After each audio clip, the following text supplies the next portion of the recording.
l'instant, mobilisation tout azimut, il y a des jeunes. Mobilisation tout azimut. Kabila so bazuye bako kangaye. Akokota boloko. Aya na Goma totala. Bana Goma aksanti sana kwa yote ile mungu nafanya. Tuko na yona. Kana Kinshasa tuko na sikia. Musiogope. So bête, bo beta bango de bozo beta. Wana soka bozu moko isolé. Klebowa. Système ya silencieux.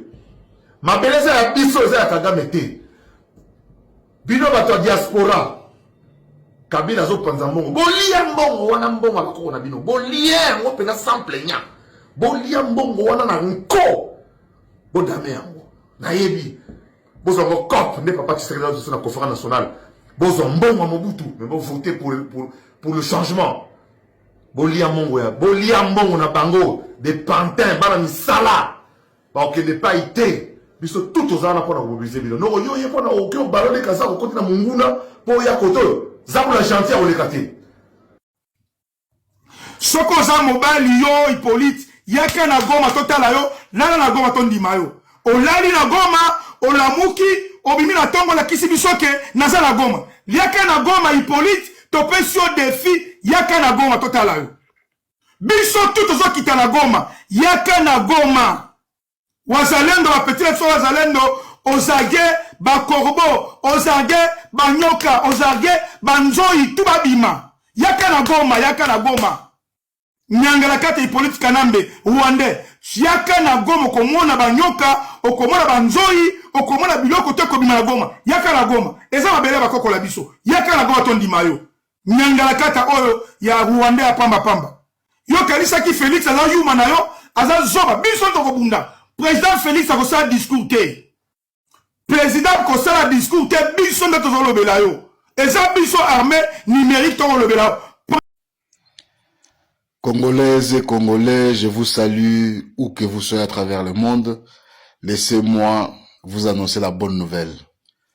Je vous annonce officiellement la présence du Raïs Joseph Kabila Kabange sur le sol congolais. Eh bien, il a dit, il a fait. Joseph Kabila Kabange, le PCA de la République, a foulé le sol de Goma. La bonne nouvelle. Il a dit, il a fait. Raïs Nakatia Goma. Et Sengote, Bana Congo, Bosepela. Je reviens vers vous tout à l'heure avec des images en live. À tout à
sursaut patriotique pour un pacte citoyen afin de tirer le pays du gouffre. Le travail hardi qui s'impose à nous portera notamment sur les 12 points suivants. 1. Mettre fin à la dictature, mieux à la tyrannie. 2. Arrêter la guerre. 3. Rétablir l'autorité de l'État sur toute l'étendue du territoire national. 4. Restaurer la démocratie en revenant aux fondamentaux d'un véritable État de droit. 5. Rétablir les libertés fondamentales. 6.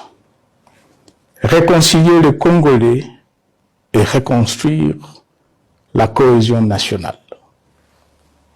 7.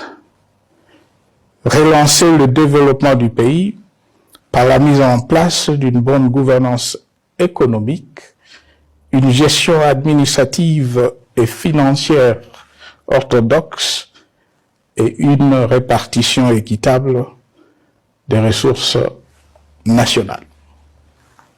8. Relancer le dialogue sincère et permanent avec tous les pays voisins en vue de l'instauration de la paix et du développement durable dans la région. 9. Rétablir la crédibilité du pays auprès des partenaires au niveau tant régional, continental qu'international. 10. Neutraliser tous les groupes armés nationaux et étrangers et rapatrier ces derniers dans leur pays d'origine. 11. Mettre définitivement fin au recours et à l'utilisation de mercenaires. 12. Ordonner le retrait sans délai de toutes les troupes étrangères du territoire national.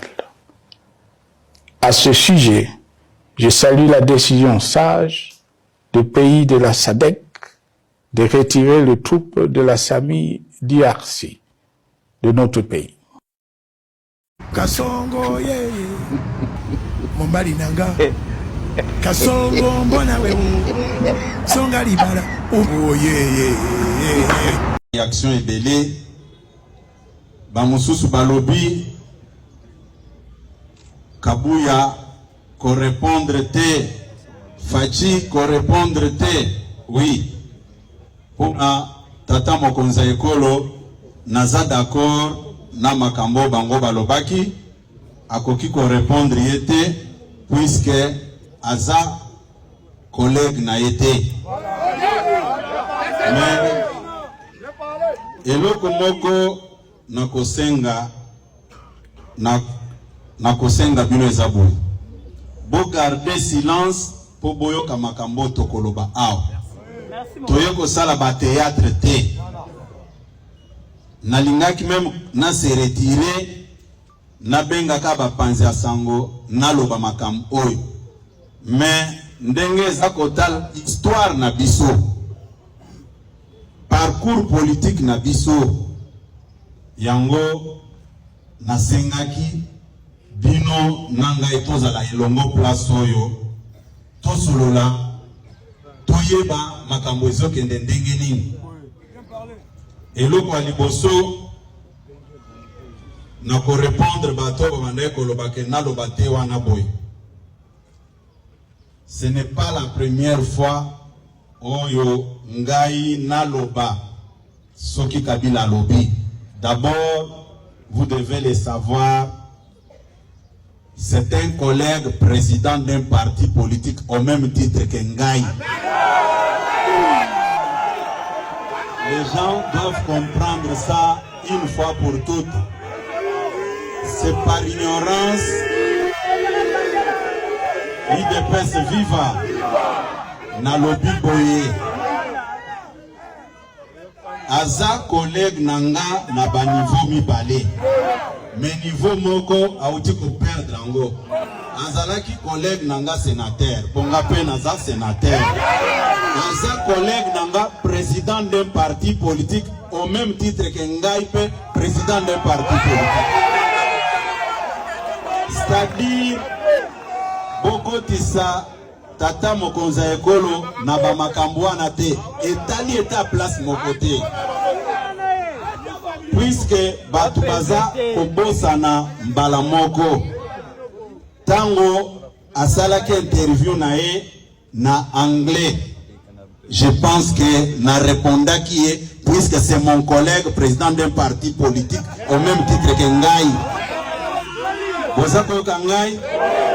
Mais place moko na lingi ko préciser eza boye Kabila atika ba congolais basala makambo na bango parce que ye aza congolais te mutu nyonso ayebi yango na lobi boye Kabila, bien que c'est un collègue président d'un parti politique, mais na lobby qu'il laisse les Congolais traiter leurs problèmes en tant que Congolais. Ba imposer Bissoye pendant 18 ans. Au moment où Azaki na nationalité congolaise té. Bolandaki Ngoyimuke na un ancien membre ya parti na bango. Alobaki boye ba yebsaki ngai. Basenga kiye aluka moyen ya ko faire accepter Kabila Joseph comme Congolais. Boza kolanda ngai soki bozongi na prestation de serment na ye bokoyoka azakoloba kombo na ye Joseph Kabila. Kombo ya Kabange ezalaki te. C'est après avoir réfléchi, après avoir pensé comment trahir les Congolais, bayaki kobakisa Kabange. D'où par conséquent, à partir de ce soir, Naza a lancé un appel à M. Kabila de laisser les Congolais traiter leurs problèmes sans discussion, puisque nous Congolais, nous allons nous entendre un jour, contrairement que yé sujet rwandais au bakotse la kibiso awa UDPS viva. Et les lots n'a ko clarifier makambo oyo batu bakondana ki tata mokonza ekolo tant kobenga ye mon frère bozako kangai boye bayango politique nyonso ezana ba stratégie na yango. En tant que mopaya abandaki ko contrôler armée na biso azalaki na ba moyen nyonso possible ya koboma ba congolais. Nous étions obligés de les gérer de cette manière-là. Il n'y a aucun mal. Bozako la nangai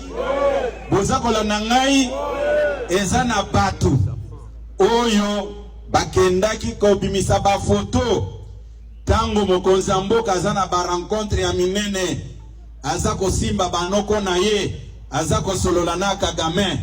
C'était une façon ya ko gérer parrain na ye oyo atiaki ao parce que soki to geraka parrain na ye na yete 6 mois ezalaki ebele bitumbelinge kotawa to vivre situation neti ya lisuba na Sassou Nguesso na Brazzaville.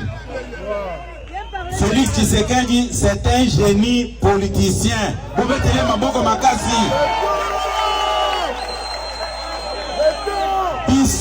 Biso ba disciple na ye. Bola nangai malamo. Biso en commençant par moi-même. Naya Kabino, Naye Psa Kabino place oyo. Naye Psibino ke Kabila za seri yangote. Ezalaki façon ya ko caresser ye ayebake basi bandiminga yi. Boza ko kangai.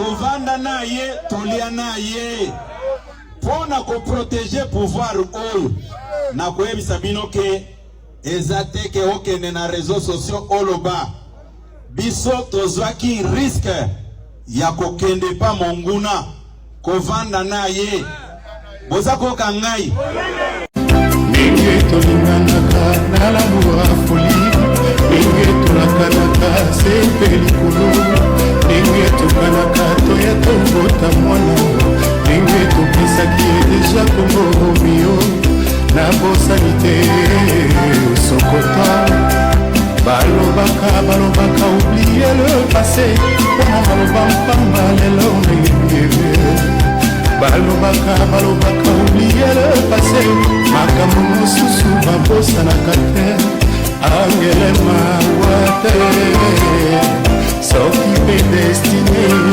nangaleka este zonga bolingo sokoto yombe abolele nyonso ya motondi yakango bolingo sokoto yombe abolele nyonso ya motondi.